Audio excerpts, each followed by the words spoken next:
सातारा येथील बॉम्बे रेस्टॉरंट चौकात 6 जणांनी रिक्षा चालकावर कोयता आणि गुप्तीसारख्या धारदार शस्त्रांना हल्ला करून जीवे मारण्याचा प्रयत्न केलाय। विरोधातील लोकांसोबत फिरत असल्याच्या कारणावरून हा हल्ला झाला असून यामध्ये रिक्षा चालक जखमी झालाय। या प्रकरणी सातारा शहर पोलीस ठाण्यात 6 जणांवर गुन्हा दाखल झालाय।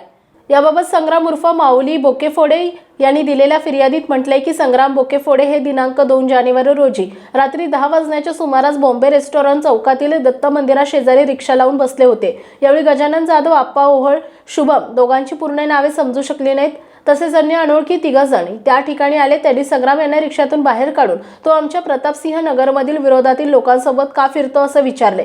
तसेच याला आता जिवंत सोडायचं नाही असं सांगत 6 जणांनी कोयता आणि गुप्तीसारख्या धारदार शस्त्रांनी डोक्यात, पाठीवर आणि दोन्ही हातावर वार करून जखमी केले। फिर्यादीनुसार संशयितांवर जीवे मारण्याचा प्रयत्न केल्याप्रकरणी गुन्हा दाखल झालाय। तपास सहाय्यक पोलीस निरीक्षक भोसले करीत आहेत।